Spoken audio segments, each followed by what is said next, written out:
Principios de Economía Política por Carl Manger. Capítulo 7. Teoría de la mercancía. 1. El concepto de mercancía en su sentido popular y científico. En toda economía aislada, la actividad productiva de cada una de las personas económicas se dirige únicamente a la producción de los bienes necesarios para el propio consumo. De este modo, queda excluida la producción de bienes con finalidades de intercambio en virtud de la propia y peculiar naturaleza de esta economía. Para cubrir las propias necesidades, el jefe de familia puede distribuir las indispensables prestaciones laborales entre cada uno de los miembros del grupo familiar y entre sus criados, caso que los tenga, según la capacidad y la habilidad de cada uno de ellos. Lo que caracteriza, pues, a una economía aislada no es la ausencia de la división del trabajo, sino su autosuficiencia, la orientación exclusiva de las actividades laborales a la producción de bienes dictada por la propia necesidad y, en fin, la total carencia de bienes destinados al intercambio. Se comprende bien, de todas formas, que en el ámbito de la economía la división del trabajo se mantenga dentro de unos límites muy reducidos. De ordinario, la necesidad que tiene una familia de un bien concreto es tan pequeña que un individuo de la misma no puede dedicar toda su actividad exclusivamente a la producción del mismo. Las provisiones de que disponen suelen asimismo ser tan escasas que no les permite alimentar a numerosos trabajadores. Cuando la cultura empieza a evolucionar, nos ofrece, incluso en sus primeros peldaños, la imagen de una división del trabajo más compleja que la de las economías aisladas, en las que los sujetos económicos están subordinados a una división laboral muy escasa y a unas necesidades muy restringidas. El primer paso hacia la evolución cultural económica de un pueblo se produce cuando unas personas dotadas de especiales habilidades artesanas ofrecen sus servicios a la colectividad y transforman, contra una prestación, la materia prima que se les ofrece. Los tetes de los griegos parecen haber sido, en los primeros tiempos, artesanos de este tipo. En numerosas regiones de Europa Oriental no existen en la actualidad otros artesanos sino estos. Quien desea un tejido, lleva al tejedor la lana que ha producido su propio ganado, para tener harina se lleva al molinero el trigo de la propia cosecha. Incluso al herrero o al carpintero le llevan los clientes la materia prima para construir el mueble o el utensilio que desean. El segundo paso en el camino de la evolución cultural económica, signo a la vez de un creciente bienestar, se da cuando es el mismo artesano el que se procura las materias primas de sus productos, aunque esto solo los realiza por encargo expreso de los consumidores. Esta es la situación que, con escasas excepciones, se registra en las pequeñas ciudades y también a veces en los pueblos de cierto tamaño en el ámbito textil. El tejedor no produce todavía tejidos destinados a una cierta venta, pero posee todo lo necesario para satisfacer con su propia fuerza laboral los deseos de los clientes, liberando a estos de la tarea, muchas veces pesada y antieconómica, de comprar la materia prima requerida para la producción. Este método de proveer de bienes a la sociedad significa un notable progreso tanto para los consumidores como para los productores, ya que hace que el proceso total sea más cómodo y económico, pero todavía adolece de algunos importantes inconvenientes. El consumidor se ve obligado a esperar durante algún tiempo para tener el producto y nunca está seguro de antemano de su calidad. El productor unas veces no tiene trabajo y otras está sobrecargado, de tal modo que hay periodos en que permanece ocioso y otros en los que no puede dar abasto a los pedidos. Esta poco favorable situación ha hecho que los productores creen bienes de incierta venta que conservan en sus almacenes, para poder atender al instante a una eventual demanda. Este método de atender a las necesidades de la sociedad ha llevado, en los estadios más evolucionados de la economía nacional, de un lado a la fabricación industrial, producción en masa, y del otro a la compra por parte del consumidor de mercancías, de confección, ya acabadas. Así, el productor puede aprovechar al máximo la división del trabajo y el potencial de sus máquinas, con alto nivel de ahorro económico, y el consumidor alcanza la máxima seguridad, tiene a la vista el producto acabado, y comodidad.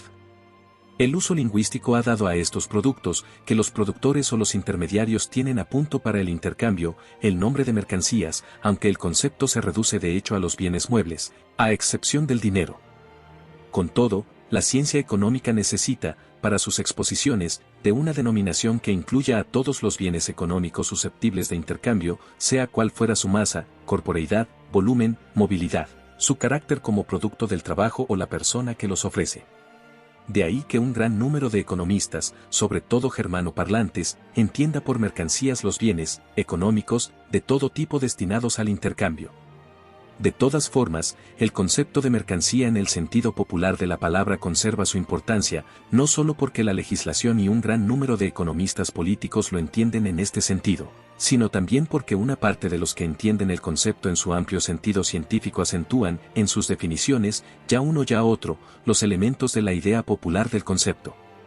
A partir de dicho concepto de mercancía, entendido en su sentido científico, se puede comprender de inmediato que el carácter de mercancía no es una propiedad intrínseca del bien en cuestión, sino solo una especial relación de la misma hacia aquella persona que dispone de ella, una relación cuya desaparición entraña, a su vez, la desaparición del carácter de mercancía de los bienes mismos. Y así, un bien deja de ser mercancía en el instante mismo en que el sujeto económico que dispone de ella renuncia a su intención de venderla o bien pasa a manos de una persona que no tiene intención de intercambiarla, sino de consumirla. El sombrero que un sombrerero tiene en su tienda o la pieza de seda puesta en el escaparate para su venta son, por ejemplo, mercancías, pero dejan de serlo cuando el primero decide destinar el sombrero para sí o el dueño de la tienda de modas decide regalar el vestido a su mujer. El azúcar o las naranjas son mercancías en manos del tendero, pero dejan de serlo apenas son adquiridas por el consumidor. El metal acuñado deja de ser mercancía apenas pasa a manos de un propietario que no tiene intención de intercambiarlo, sino que lo destina a un uso concreto, por ejemplo, cuando se le entregan monedas de plata a un platero para que haga una pulsera o un cinturón. En conclusión, el carácter de mercancía no solo no es una propiedad inherente a las cosas, sino que de ordinario es tan solo una relación pasajera de la misma a los sujetos económicos. Hay ciertos bienes que sus propietarios destinan al intercambio con los bienes de otros sujetos económicos. Durante el periodo de tiempo en que estos bienes corren a través de varias manos, desde el primer propietario hasta el último, los llamamos mercancías. Cuando ya han alcanzado su objetivo económico, es decir, cuando llegan a poder de los consumidores, dejan evidentemente de ser mercancías y se convierten en bienes de uso, en el sentido estricto de la palabra, contrapuesto al de mercancía. Donde no ocurre así, por ejemplo, muy frecuentemente en el caso del oro, la plata, etc., sobre todo bajo la forma de metal acuñado, siguen siendo mercancías, ya que se hallan insertas en la relación de la que se deriva el carácter de las mercancías. 2. La capacidad de venta de las mercancías. A. Los límites de la capacidad de venta de las mercancías. Los investigadores de la economía nacional han consagrado siempre una especial atención al problema de las causas de las diferentes y cambiantes relaciones de las cantidades de bienes que aparecen en las operaciones de intercambio. La tentativa por resolver este problema ha dado pie a numerosas reelaboraciones de nuestra ciencia, que se presentan con el carácter de independientes. En algunas de ellas, la ciencia de la economía se ha convertido incluso en una teoría de los precios. Se ha dedicado, en cambio, escasa atención hasta ahora a la circunstancia de que no todos los bienes pueden intercambiarse con la misma facilidad. Y, sin embargo, las palpables diferencias de esta capacidad o facilidad de venta, vendibilidad, de las mercancías son un fenómeno de tal importancia práctica y el éxito de la actividad económica de los productos y comerciantes depende hasta tal punto, y en cada caso concreto, del correcto conocimiento de las influencias que se registran en este ámbito, que la ciencia económica no puede seguir prescindiendo por mucho tiempo de una exacta investigación de la naturaleza y de las causas de este fenómeno. Es también evidente que la teoría, vivamente controvertida hasta nuestros mismos días, sobre el origen del dinero el más vendible de cuántos bienes existen solo en este marco de investigación puede encontrar una explicación y fundamentación plenamente satisfactoria. Hasta donde alcanzan mis conocimientos, la vendibilidad de las mercancías tiene 4 clases de limitaciones. En primer lugar, respecto de las personas a quienes estas mercancías pueden venderse. El propietario de una mercancía no puede venderla a cualquier persona. De ordinario, solo existe un círculo concreto y determinado de individuos capacitados para adquirirla. No tiene la menor posibilidad de vender sus mercancías a quienes a. No tienen ninguna necesidad de ellas. B. Están física o jurídicamente incapacitados para intercambiar mercancías. C. Desconocen las posibilidades de intercambio que les ofrecen, y finalmente, D. A todos aquellos para quienes las cantidades de la mercancía en cuestión no son el equivalente de una cantidad mayor del bien que pueden ofrecer como intercambio, frente a la opinión del propietario de las mercancías. Si agrupamos ahora los círculos de personas a los que se imita la posibilidad de venta de las diferentes mercancías, resultará un cuadro que presenta grandes disparidades. Compárense los grupos a quienes puede venderse pan y carne con aquellos otros que pueden comprar instrumentos de astronomía, los que compran vino y tabaco con aquellos otros que adquieren obras escritas en sánscrito. Idéntica observación puede hacerse, e incluso de manera casi más llamativa, respecto de las distintas clases de mercancías de un mismo género o especie. Nuestros ópticos preparan gafas para todo tipo de defectos de la vista, ya sea miopía o presbicia, y lo mismo hacen, en sus respectivos bienes, los fabricantes de sombreros, guantes, zapatos y artículos de piel. Los producen, efectivamente, de todos los tamaños y calidades. Pero, ¿cuál es la diferencia entre los grupos de personas que pueden comprar gafas para miopes o para presbitas? ¿Cuál es la diferencia entre el círculo de personas con posibilidad para comprar guantes y sombreros de tamaño normal y aquellos que deben adquirir tamaños o medidas fuera de lo usual? La capacidad de venta de las mercancías está limitada, en segundo lugar, por la región o país dentro del cual puede llevarse a cabo la venta.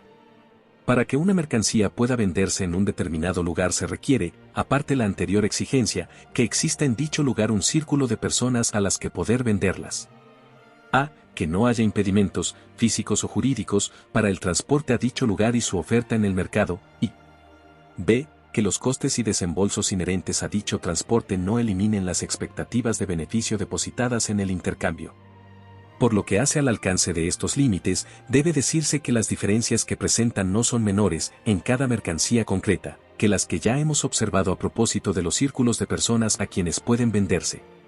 Hay mercancías cuya necesidad se circunscribe a unas determinadas regiones y que, por tanto, solo pueden venderse en unos lugares concretos, otras pueden venderse en comarcas enteras, bien de un determinado país, bien de todos los países de elevada cultura. Otras, en fin, pueden venderse en cualquier lugar habitado de la tierra. Los peculiares sombreros de ciertas regiones campesinas tirolesas están circunscritos a unos valles concretos, y los sombreros de los campesinos bávaros o de los agricultores húngaros solo tienen ventas en las regiones de Baviera o de Hungría. En cambio, los sombreros de la última moda francesa tienen abiertos los mercados de todas las regiones civilizadas. Por la misma razón, la venta de las pesadas ropas de pieles está circunscrita a las regiones septentrionales, las de espesa lana a las zonas del norte y el centro, mientras que las ligeras piezas de algodón pueden venderse en, prácticamente, toda la tierra. Una diferencia no menos importante respecto de la extensión geográfica en que pueden venderse las mercancías es la derivada de los costes económicos exigidos por el transporte a los mercados distantes. La zona de venta de las piedras normales de construcción extraídas de una cantera alejada de un canal navegable, o la zona de venta de la arena normal, arcilla o estiércol animal en regiones carentes de ferrocarril no supera un radio de 2 a 3 millas, e incluso en regiones provistas de vías férreas no suele pasar de las 15 o 20 millas. La zona de venta del carbón de piedra, turba o madera es, bajo las mismas circunstancias, algo más amplia, pero siempre limitada. En cambio, es considerablemente más extensa la zona de venta del hierro o el de los cereales, y más aún la del acero y la harina. Los metales nobles, las piedras preciosas y las perlas pueden venderse en prácticamente todas las regiones de la tierra en las que hay necesidad de estos bienes y suficientes medios de intercambio. Los sacrificios económicos exigidos por el transporte deben ser cubiertos con la diferencia del precio entre el lugar en que se producen los artículos y aquel en el que se venden. En el caso de mercancías poco valiosas, tal diferencia nunca puede ser de suyo importante. La leña para combustible de las selvas vírgenes de Brasil o de algunas regiones de Europa Oriental puede conseguirse a precios muy bajos y, en algunos casos, pueden incluso adquirirse grandes cantidades de balde. Pero el precio de un quintal de esta leña nunca es tan grande que pueda cubrir la diferencia de precio entre el lugar de consumo y el de producción. Ni siquiera en el caso de que este precio fuera cero en el lugar de origen podrían cubrirse los gastos de transporte a un lugar muy distante. En cambio, cuando se trata de bienes caros, por ejemplo, relojes de bolsillo, la diferencia entre el precio de un quintal de esta mercancía en el lugar de producción y la de los más distantes mercados, por ejemplo, desde Ginebra a Nueva York o Río de Janeiro, puede ser tan considerable, a pesar de que el precio es ya elevado en el primer mercado, que justifique los gastos y desembolsos del transporte de la mercancía hasta los lejanos y potenciales mercados. Cuanto más preciosa es una mercancía, más extensa es su zona de mercado en igualdad de circunstancias. La capacidad de venta de las mercancías tiene, en tercer lugar, una limitación de tipo cuantitativo. Desde este punto de vista, la posibilidad de venta está condicionada por la necesidad aún no cubierta de la mercancía en cuestión y además limitada a aquellas cantidades respecto de las cuales se dan los fundamentos para operaciones de intercambio económico. Puede ser, desde luego, muy amplia la necesidad que un individuo tiene de una mercancía, pero más allá de estos límites y dentro de un determinado periodo de tiempo, no puede contarse con que adquiera más cantidad de la misma. E incluso dentro de los límites de su necesidad, nuestro individuo solo intercambiará aquellas cantidades para las que existan fundamentos suficientes para operaciones de intercambio económico. La demanda total de una mercancía se compone de las demandas individuales de la misma. Dado, pues, que la cantidad total de una mercancía que puede venderse a los miembros de una sociedad está estrictamente limitada por la situación económica de dicha sociedad, no puede pensarse en una venta que supera estos límites. Por lo que hace a la amplitud de estos últimos, también aquí se registra una gran diversidad respecto de cada bien concreto.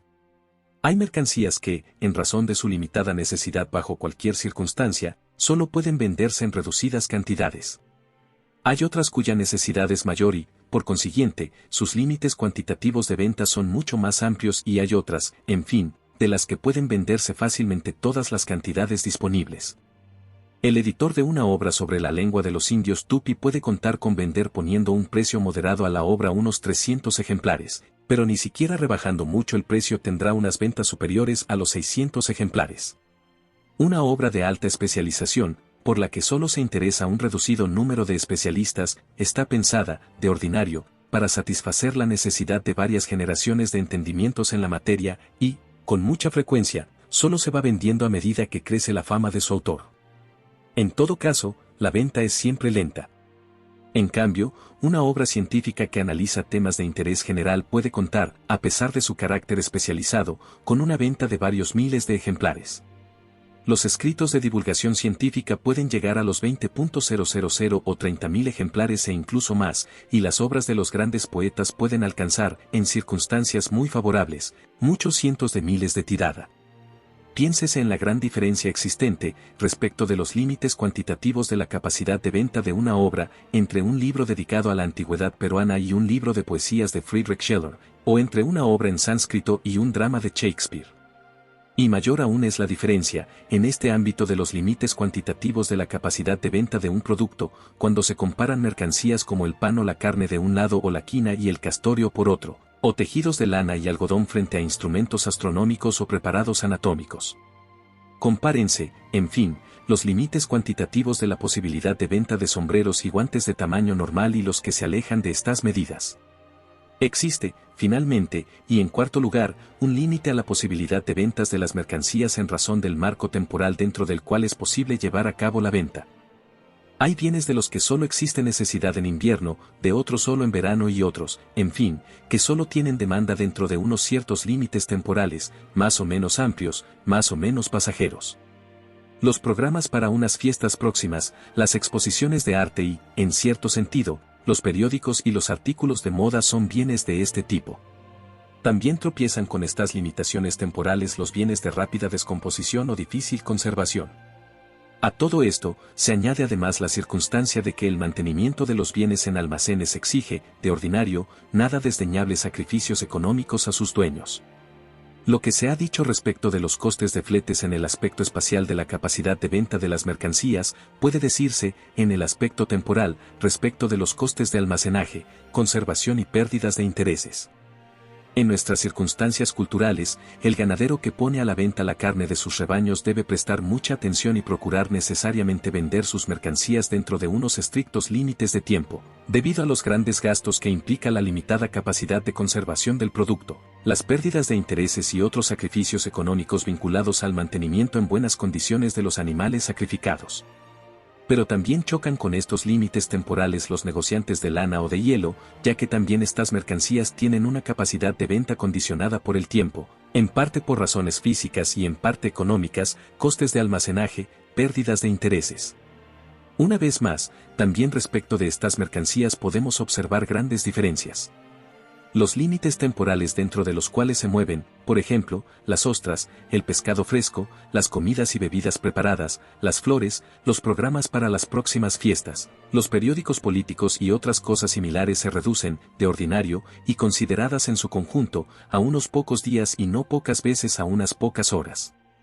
La fruta fresca, muchos artículos de moda, las piezas cobradas en la casa, algunos objetos de alfarería, etc., no pasan de unas pocas semanas, otras mercancías se reducen a unos pocos meses, mientras que hay otras, en cambio, dotadas de tal capacidad de conservación y con una demanda tan permanente que pueden mantenerse en venta por años, decenios e incluso siglos. Añádase, además, que los sacrificios económicos exigidos por la conservación y almacenaje de las mercancías son de muy diversa magnitud y que de aquí nace un nuevo e importante factor de diversidad respecto de los límites temporales de la capacidad de venta de las mercancías.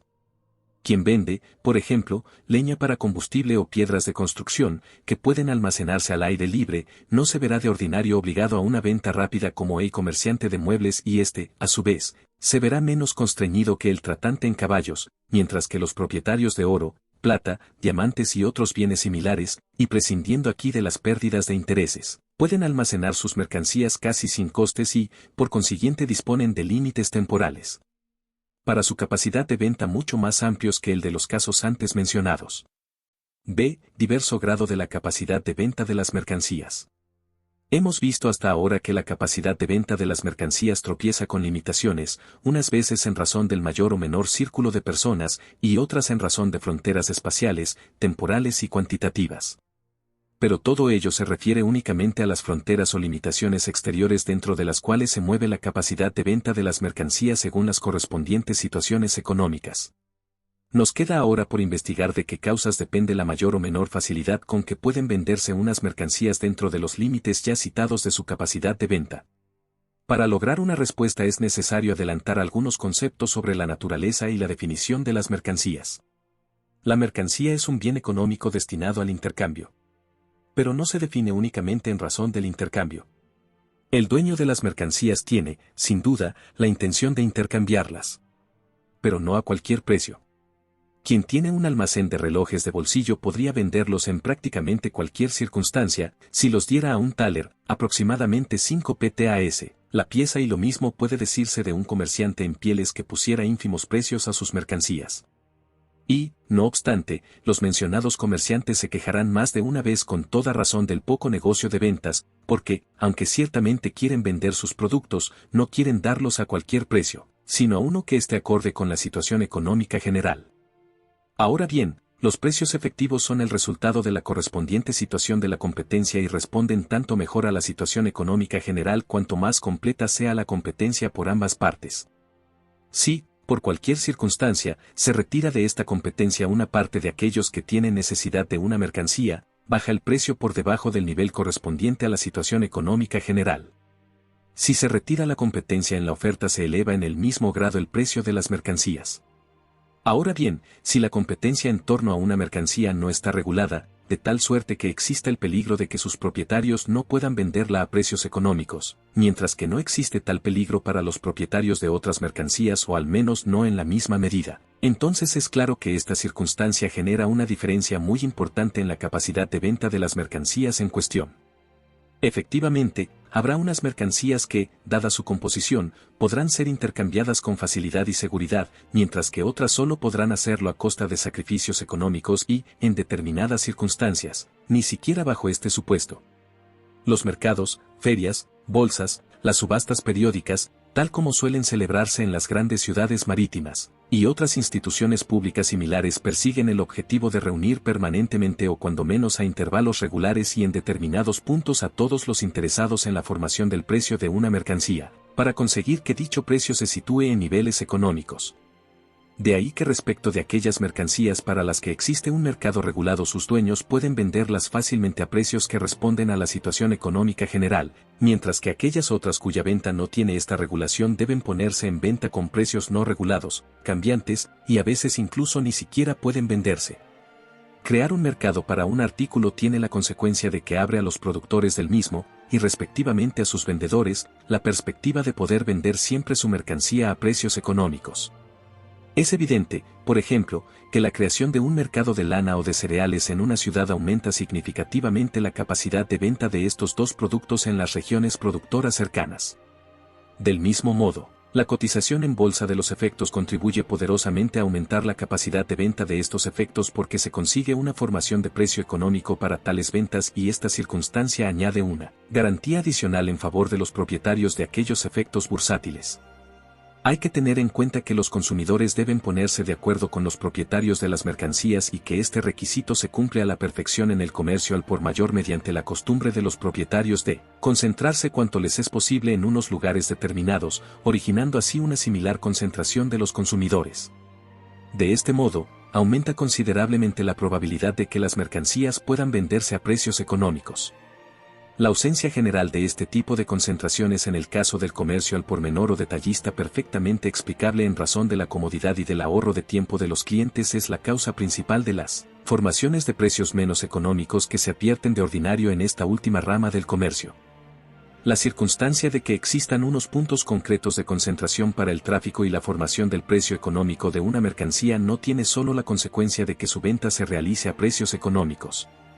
Los precios formados en estos centros de contratación llegan poco a poco a conocimiento del público y los medios de comunicación ofrecen también a los interesados situados fuera de aquellos centros la posibilidad de cerrar sus negocios a unos precios adecuados a la respectiva situación económica.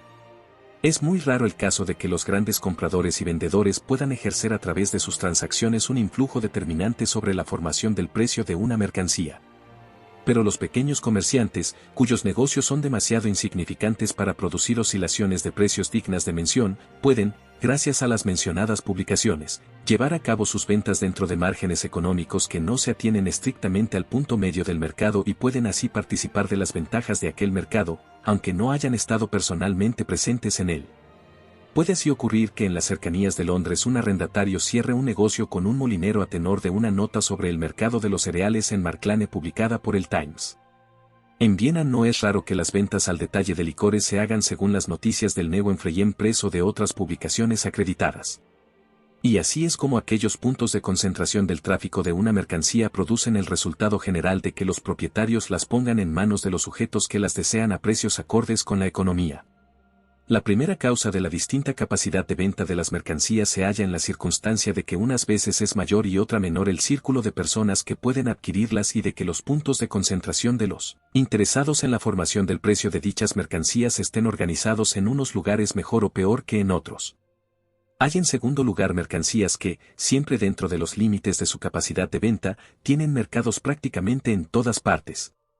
Los productos lácteos y cárnicos, los cereales, los metales y otros bienes similares de uso generalizado tienen compradores donde quiera existen mercados. Las más pequeñas ciudades y hasta los minúsculos rincones son, en determinados momentos, mercados para tales bienes. Hay, en cambio, otras mercancías, tabaco, rapé, té, índigo, que tienen pocos mercados centrales y situados a grandes distancias. Estos mercados no son independientes entre sí respecto de la formación del precio. Los informes sobre las transacciones llevadas a cabo en un mercado importante llegan a todos los restantes, y una clase especial de individuos económicos, los llamados arbitradores, se preocupan de que las diferencias de precios entre cada uno de los mercados no superen de forma notable los gastos de transporte. El hecho de que la capacidad de venta de las mercancías esté limitada a unas regiones más o menos extensas y de que unas mismas mercancías, dentro de este mismo territorio, tengan unas veces escasos puntos de confluencia en orden a determinar el precio económico de las ventas y otras en cambio estos puntos sean muy numerosos, que algunos propietarios pueden vender sus mercancías a precios económicamente ventajosos en muchos lugares según su voluntad y otros en cambio puedan hacerlo solo en unos pocos dentro de una reducida comarca comercial, es la segunda causa de la diversa capacidad de venta de las mercancías. Existen, en tercer lugar, mercancías en torno a las cuales se monta una especulación activa y regulada, que aumenta siempre que llega al mercado una cantidad parcial de la masa total disponible, incluso en el caso de que dicha cantidad supere las necesidades corrientes, mientras que no exista esta especulación o no en la misma medida respecto de otras mercancías, de modo que cuando el mercado queda saturado descienden rápidamente los precios o bien las cantidades aportadas al mercado no encuentran compradores y tienen que ser retiradas de la circulación. De ordinario, Es posible poner en venta las cantidades disponibles de bienes del primer tipo con mínimas reducciones de los precios, mientras que los propietarios de mercancías en torno a las cuales no existe especulación no pueden lanzar al mercado cantidades superiores a la demanda corriente y, si lo hacen, sufren graves pérdidas. Hemos aducido ya en las páginas anteriores un ejemplo de esta última clase de mercancías, esto es, el de los escritos específicamente dirigidos a los círculos especializados. Pero mayor importancia tienen, en este ámbito, aquellas mercancías que no encierran en sí mismas una significación independiente y que son deseadas solo como parte de otros bienes.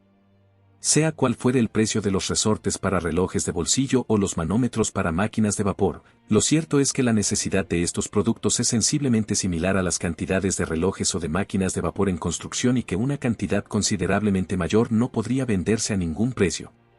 El oro y la plata, en cambio, así como algunos otros bienes, respecto de los cuales frente a una cantidad disponible siempre limitada hay una necesidad casi ilimitada, poseen una capacidad de venta casi sin límites prácticos desde el punto de vista cuantitativo.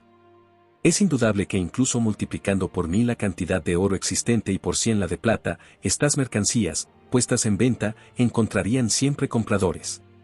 Pero entonces los precios iniciarían un profundo y rápido descenso, hasta las personas monos acomodadas harían con estos metales su vajilla ordinaria e incluso las clases pobres tendrían adornos de oro y plata. De todas formas, es bien seguro que se venderían en el mercado hasta las más enormes cantidades, mientras que una similar multiplicación de la mejor obra científica, de los más preciados instrumentos ópticos y hasta de las mercancías más indispensables, como el pan y la carne, se verían necesariamente privadas de compradores. De donde se desprende que los propietarios de metales preciosos tienen siempre una gran facilidad para vender cualquier parte de la cantidad disponible de estos bienes y que, en el peor de los casos, todo se reduciría a tener que soportar algunas depreciaciones, mientras que en casi todas las restantes mercancías una súbita multiplicación acarrea pérdidas mucho más considerables y, en algunos casos, y bajo determinadas circunstancias, ni siquiera podrían venderse, aunque su precio fuera mínimo. Así pues, la circunstancia de que los límites cuantitativos de la capacidad de venta de una mercancía son unas veces amplios y otras estrechos y que toda cantidad de una mercancía que llega al mercado dentro de estos límites encuentra, siempre de hecho y fácilmente un precio económico de venta, mientras que con otras mercancías no ocurre así o no en la misma medida, es la tercera causa de la diferente capacidad de venta de las mercancías. Existen finalmente, y en cuarto lugar, mercancías que disponen de un mercado casi ininterrumpido. Los valores y, en los lugares donde existen bolsas de mercancías, también un buen número de materias primas, pueden llegar al mercado diariamente, mientras que otras mercancías solo entran en circulación 2 o 3 días de la semana. Para los cereales y otros frutos secos suele haber mercados semanales, para las manufacturas ferias trimestrales, para el ganado mercados semestrales, etc. La cuarta causa de la diferente capacidad de venta de las mercancías se halla en el hecho de que los límites temporales para la capacidad de dicha venta son más o menos amplios según los diferentes casos y que algunas mercancías pueden llegar al mercado en cualquier momento dentro de estos límites, mientras que otras tienen que llegar a intervalos más o menos separados para poder conseguir precios de venta beneficiosos.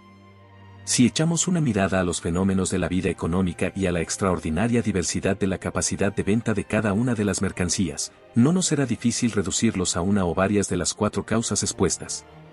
Quien posee una cantidad de cereal tiene en sus manos una mercancía que puede vender, por así decirlo, al instante allí donde existen bolsas de frutos, o solo una vez a la semana donde solo existen mercados semanales, pero en ambos casos a precios acordes con la situación económica. Se trata de una mercancía que, para decirlo en expresión de los comerciantes, es dinero en mano. La razón es que hay amplios grupos de personas que tienen necesidad de este bien, que los límites espaciales, temporales y cuantitativos de su capacidad de venta son muy amplios y que existen de ordinario activas organizaciones del mercado y una viva especulación en torno a esta mercancía. Quien tiene existencias de tabaco se halla en una situación algo más desfavorable desde varios puntos de vista.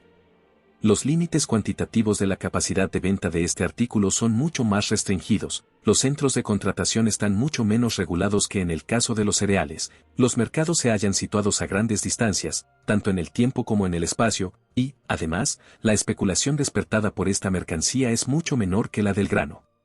El propietario de una determinada cantidad de trigo puede venderla en prácticamente cualquier circunstancia con la simple condición de reducir su precio unos cuantos céntimos por debajo del precio corriente. Pero no ocurre así con el tabaco, de modo que no raras veces los propietarios de estos artículos solo pueden venderlos con graves pérdidas. Habrá incluso momentos en que no podrían hacerlo ni aun reduciendo el precio a un mínimo, y se verán obligados a esperar durante largo tiempo circunstancias más favorables. Para advertir bien la amplitud de las diferencias, basta comparar, en fin, la capacidad de venta de los cereales con la de artículos tales como telescopios, esponjas de mar o vasijas de uso normal, por no hablar de piezas especiales de alfarería.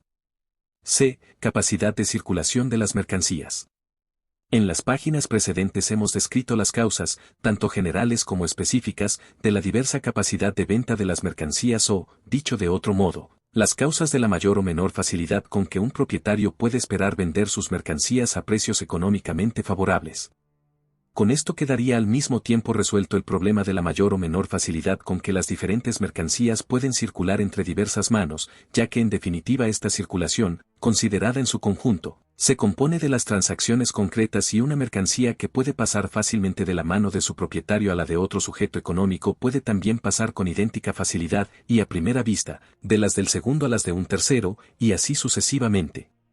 Pero, tal como enseña la experiencia, este presupuesto no se da respecto de todas las mercancías.